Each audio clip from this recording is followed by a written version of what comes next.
ನೋಡಿ ಯತ್ನಾಳ್ ಕೊಟ್ಟಿರೋ ಉತ್ತರ ಹೆಂಗಿದೆ ಅಂತ ನೋಡಿ, ಭಾರಿ ಮಜವಾಗಿದೆ ನೋಡಿ. ಎಲ್ರು ಯತ್ನಾಳ್ ಅವರಿಗೆ ಕೇಂದ್ರೀಯ ಬಿಜೆಪಿ ಶಿಸ್ತು ಸಮಿತಿ ಈಗ ನೋಟಿಸ್ ಅನ್ನ ಜಾರಿ ಮಾಡಿದೆ ಅಂತ ಎಲ್ಲ ಹೇಳ್ತಿದ್ದಾರೆ. ಆದರೆ ಆ ನೋಟಿಸ್ಗೆ ಯತ್ನಾಳ್ ಅವ್ರು ಕೊಟ್ಟಿರೋ ಉತ್ತರ ಹೇಗಿದೆ, ಅವ್ರು ಏನಂತ ಉತ್ತರ ಕೊಟ್ಟಿದ್ದಾರೆ, line by line para wise ನಾನು ನಿಮ್ಗೆ ಹೇಳ್ತಾ ಹೋಗ್ತೀನಿ ಏನು ಉತ್ತರ ಕೊಟ್ಟಿದ್ದಾರೆ ಬಸನಗೌಡ ಪಾಟೀಲ್ ಯತ್ನಾಳ್ರು ಅಂತ ಹೇಳಿ. ನಾನು ಹೇಳ್ತನಲ್ಲ ಅವ್ರ ಉತ್ತರ ನಿಮಗೆ ಗೊತ್ತು ಯಾವ ರೀತಿ ಉತ್ತರ ಕೊಡ್ತಾರೆ ಅವರು ಅಂತ. ಅವರ ಮಾತಲ್ಲೇ ಉತ್ತರ ಹೇಗಿತ್ತು ಅನ್ನೋದನ್ನು ನೀವು ಗಮನಿಸಿದಿರಿ. ಈಗ ಪತ್ರಕ್ಕೆ ಕೊಟ್ಟಿರುವಂತ ಉತ್ತರ, ಶೋಕಾಸ್ ನೋಟಿಸ್ಗೆ ಕೊಟ್ಟಿರುವಂತ ಉತ್ತರ ಏನಿದೆ ಅದರಲ್ಲಿ, ಎಸ್ ಅದೇ ವಿವರವನ್ನು ಕೊಡೋ ಸಲುವಾಗಿ ನಾನು ಬಂದಿದ್ದೇನೆ. ಆತ್ಮೀಯರೇ, ವಾರ್ತೆ ವಿಶೇಷ ಕಾರ್ಯಕ್ರಮಕ್ಕೆ ಸ್ವಾಗತ. ನಾನು ವೀರೇಂದ್ರ ಉಪ್ಪುಂದ. ನೋಡಿ, ವಿಜೇಂದ್ರ ಅವರು ಡೆಲ್ಲಿಗೆ ಹೋಗಿ ಬಂದು ಅಲ್ಲಿ ಶಿಸ್ತು ಸಮಿತಿಯ ಮುಂದೆ JP ನಡ್ಡಾ ಅವರಿಗೆ ದೂರನ್ನ ಕೊಟ್ಟು ಕಡೆಗೂ ಶೋಕಾಸ್ ನೋಟಿಸ್ ಅನ್ನ ಜಾರಿ ಮಾಡಿಸುವಲ್ಲಿ ಯಶಸ್ವಿ ಆದ್ರು. ಆದ್ರೆ ಆ ಶೋಕಾಸ್ ನೋಟಿಸ್ ಅಲ್ಲಿ ಏನೆಲ್ಲ ಬರ್ದಿದ್ರಲ್ಲ ಯತ್ನಾಳ್ ಅವ್ರ ಬಗ್ಗೆ, ನೀವು ಯಾವ ರೀತಿ ಪಕ್ಷದ ಶಿಸ್ತನ್ನ ಉಲ್ಲಂಘಿಸ್ತಾ ಇದ್ದೀರಿ ಅನ್ನೋದನ್ನ ಅವ್ರು ವಿವರಿಸಿದ್ರಲ್ಲ, ಆ ಪ್ರತಿ ಪದಕ್ಕೂ, ಪ್ರತಿ ಸಾಲಿಗೂ, ಪ್ರತಿ ವಾಕ್ಯಕ್ಕೂ, ಪ್ರತಿಯೊಂದು ಪ್ಯಾರಕ್ಕೂ ಪ್ರತ್ಯೇಕವಾಗಿ ಉತ್ತರ ಕೊಟ್ಟಿದ್ದಾರೆ ಯತ್ನಾಳ್ರು. ಅದಕ್ಕೆ ಹೇಳಿದ್ದು ಉತ್ತರ ಭಾರಿ ಮಜವಾಗಿದೆ ಅಂತ. ಈ ಶೋಕಾಸ್ ನೋಟಿಸ್ ಅಲ್ಲಿ ಏನಿತ್ತು ಹಾಗೂ ಅದಕ್ಕೆ ಕೊಟ್ಟಿರುವಂತ ಉತ್ತರದಲ್ಲಿ ಏನಿದೆ ಎರಡನ್ನೂ ನಾನು ನಿಮಗೆ ವಿವರಿಸ್ತೀನಿ. ನೋಡಿ, ಮೊದಲು ಶೋಕಾಸ್ ನೋಟಿಸ್ ಅಲ್ಲಿ ಏನಿತ್ತು, ನಾವು ಒಂದೊಂದು ಸಾಲನ್ನ ಹೇಳ್ತಾ ಅದಕ್ಕೆ ಉತ್ತರ ಏನಿದೆ ಅನ್ನೋದನ್ನು ಅಲ್ಲಲ್ಲೇ ಹೇಳ್ತಾ ಹೋಗ್ತೀನಿ. ಬಸನಗೌಡ ಪಾಟೀಲ್ ಯತ್ನಾಳ್ರಿಗೆ ರಾಷ್ಟ್ರೀಯ ಬಿಜೆಪಿ ಶಿಸ್ತು ಸಮಿತಿ ಕೊಟ್ಟಂತ ನೋಟಿಸ್ ಅಲ್ಲಿ ಅವರು ಮೊದಲು ಆರಂಭದಲ್ಲಿ ಹೇಳ್ತಾರೆ, ರಾಜ್ಯ ಬಿಜೆಪಿಯ ನಾಯಕತ್ವದ ವಿರುದ್ಧ ನಿರಂತರ ಟೀಕೆ, ಪಕ್ಷದ ನಿಯಮಗಳಿಗೆ ಸವಾಲನ್ನ ಎಸೆಯೋದು, ಸಾರ್ವಜನಿಕವಾಗಿ ಯಾವ ವಿಚಾರವನ್ನ ಪಕ್ಷದ 4 ಗೋಡೆಗಳ ಮಧ್ಯೆ ಮಾತನಾಡಬೇಕೋ ಅದನ್ನ ನೀವು ಪಬ್ಲಿಕ್ ಫೋರಂ ಅಲ್ಲಿ, ಮಾಧ್ಯಮಗಳ ಮುಂದೆ ಸಾರ್ವಜನಿಕವಾಗಿ ಮಾತನಾಡಿದ್ದೀರಿ. ಇದು ಮಾಧ್ಯಮಗಳಲ್ಲೂ ವರದಿಯಾಗಿದೆ ಹಾಗೂ ಬೇರೆ ಬೇರೆ ವೇದಿಕೆಗಳಲ್ಲೂ ಕೂಡ ಪ್ರಸ್ತಾಪವಾಗಿದೆ. ಇದು ಅವರ ಮೊದಲನೇ ಪ್ಯಾರ. ಅದಕ್ಕೆ ಯತ್ನಾಳ್ ಅವರು ಕೊಟ್ಟಿರೋ ಉತ್ತರ ಏನು, ಹೌದು ನಿಮ್ಮ ಗಮನಕ್ಕೆ ಬಂದಿರುವುದು ಸರಿಯಾಗಿದೆ.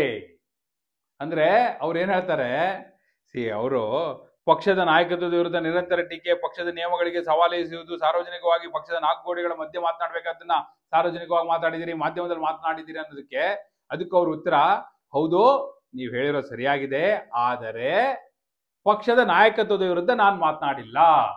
ನಾನು ಮಾತನಾಡಿರೋದು ವಕ್ಫ್ ವಿಚಾರವಾಗಿ. ಕಾಂಗ್ರೆಸ್ ಪಕ್ಷದ ನಾಯಕತ್ವವನ್ನು ಟೀಕಿಸಿದ್ದೇನೆ, ಕಾಂಗ್ರೆಸ್ ಪಕ್ಷದ ನಾಯಕತ್ವ ಮಾಡ್ತಾ ಇರುವಂತ ತಪ್ಪುಗಳನ್ನ ಟೀಕಿಸಿದ್ದೇನೆ, ಕಾಂಗ್ರೆಸ್ ಪಕ್ಷದ ನಾಯಕತ್ವದ ವಿರುದ್ಧ ಹೋರಾಟ ಮಾಡ್ತಾ ಇದ್ದೇನೆ, ಕಾಂಗ್ರೆಸ್ ಸರ್ಕಾರದ ಕ್ರಮಗಳ ವಿರುದ್ಧ ಹೋರಾಟ ಮಾಡ್ತಾ ಇದ್ದೇನೆ ಅಂತೇಳಿ ಅವರು ವಿವರವನ್ನ ಕೆಳಗೆ ಬರೀತಾರೆ. ಹೌದು, ನಾವು ಮಾಧ್ಯಮಗಳಲ್ಲಿ ಮಾತನಾಡಿರೋದು ನಿಜ, ಬೇರೆ ಬೇರೆ ವೇದಿಕೆಗಳು ಪ್ರಸ್ತಾಪ ಆಗಿರೋದು ನಿಜ, ಟೀಕೆ ಮಾಡಿರೋದು ನಿಜ, ಆದ್ರೆ ಯಾರ ವಿರುದ್ಧ, ಬಿಜೆಪಿ ನಾಯಕತ್ವದ ವಿರುದ್ಧ ಅಲ್ಲ, ಕಾಂಗ್ರೆಸ್ ನಾಯಕತ್ವದ ವಿರುದ್ಧ ನಮ್ದು ವಕ್ಫ್ ಹೋರಾಟ ಅಂತಾರವರು.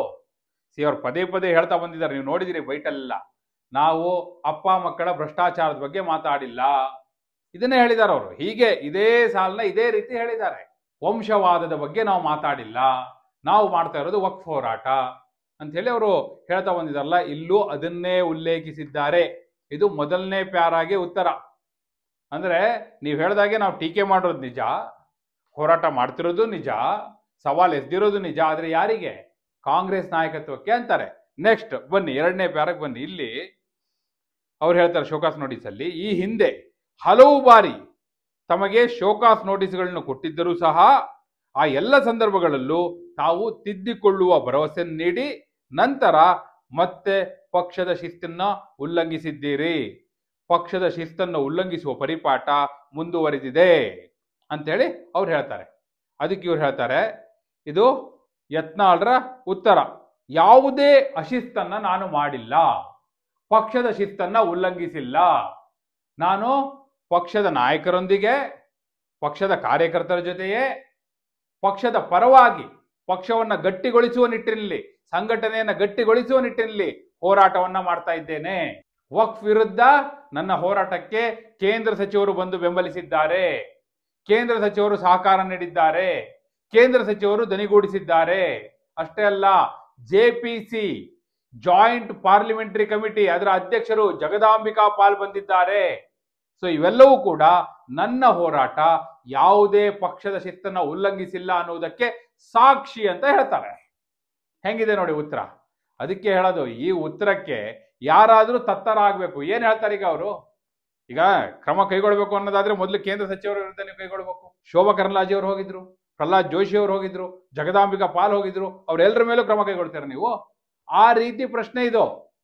ಮುಂದಕ್ಕೆ ಬನ್ನಿ, 3ನೇ ಪ್ಯಾರ. ತಾವು ಪಕ್ಷದ ಹಿರಿಯ ನಾಯಕ ಎನ್ನುವ ಕಾರಣಕ್ಕಾಗಿ ಕೇಂದ್ರ ಶಿಸ್ತು ಪಾಲನಾ ಸಮಿತಿ ತಮ್ಮ ವಿಚಾರದಲ್ಲಿ ಈ ಹಿಂದೆ ಹಲವು ಬಾರಿ ಈ ರೀತಿಯ ಪಕ್ಷದ ಶಿಸ್ತಿನ ಉಲ್ಲಂಘನೆ ಕಂಡು ಬಂದಾಗ್ಯೂ ಯಾವುದೇ ಕ್ರಮವನ್ನ ಕೈಗೊಂಡಿರಲಿಲ್ಲ, ಮೃದು ಧೋರಣೆಯನ್ನ ತಳೆದಿತ್ತು ಅಂತ ಹೇಳ್ತಾರೆ. ಅದಕ್ಕೆ ಯತ್ನಾಳ್ ಅವ್ರ ಉತ್ತರ ನೋಡಿ, ಹೌದು, ತಮ್ಮ ಮೃದು ಧೋರಣೆಗೆ ನನ್ನ ಹೃದಯಪೂರ್ವಕ ಧನ್ಯವಾದ.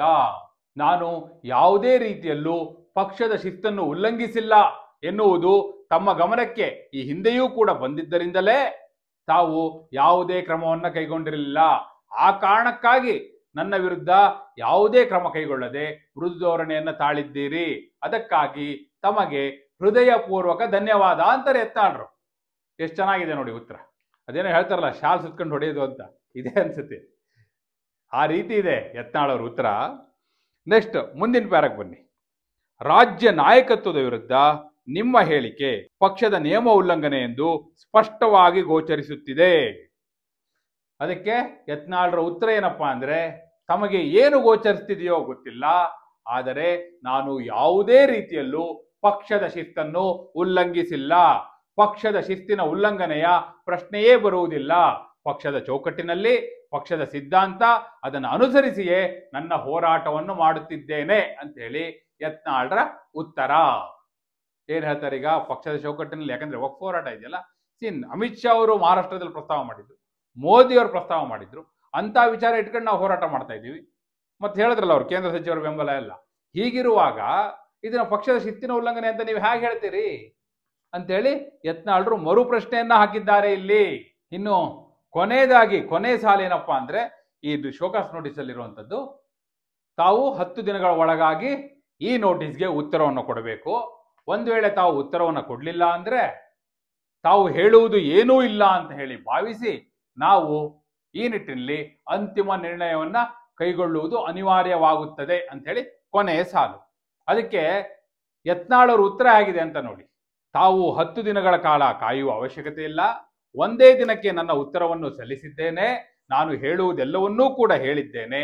ಹೀಗಾಗಿ ತಾವು ಯಾವುದೇ ಅಂತಿಮ ನಿರ್ಣಯವನ್ನು ಕ್ರಮವನ್ನು ಕೈಗೊಳ್ಳುವ ಅವಶ್ಯಕತೆಯೇ ಇಲ್ಲ.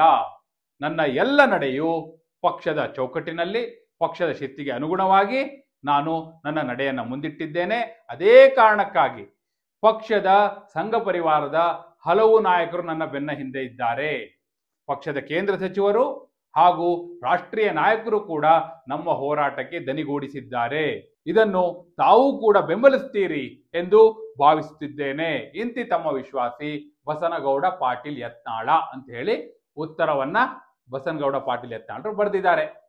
ಬಹುಶಃ ಈ ಉತ್ತರವನ್ನ ನೋಡಿದ ನಂತರ ಕೇಂದ್ರ ಶಿಸ್ತು ಪಾಲನಾ ಸಮಿತಿ, ರಾಷ್ಟ್ರೀಯ ಬಿಜೆಪಿಯ ಶಿಸ್ತು ಪಾಲನಾ ಸಮಿತಿ ಇನ್ನೇನು ಶಿಸ್ತು ಕ್ರಮವನ್ನು ಕೈಗೊಳ್ಳಬಹುದು ನೀವೇ ಯೋಚನೆ ಮಾಡಿ. ಈ ರೀತಿ ಒಂದೊಂದು ವಾಕ್ಯಕ್ಕೂ, ಒಂದೊಂದು ಪದಕ್ಕೂ, ಒಂದೊಂದು ಸಾಲಿಗೂ, ಒಂದೊಂದು ಪ್ಯಾರಕ್ಕೂ ಉತ್ತರವನ್ನ ಕೊಡ್ತಾ ಹೋಗ್ಬಿಟ್ರೆ ಇನ್ನು ಏನು ಉತ್ತರ ಕೊಡ್ಲಿಕ್ಕೆ ಸಾಧ್ಯ? ಅವರು ಯಾವ ರೀತಿ ಕ್ರಮ ಕೈಗೊಳ್ಳಿಕ್ಕೆ ಸಾಧ್ಯ? ಉತ್ತರ ಕೊಟ್ಟಂಗ ಆಯ್ತಲ್ಲ.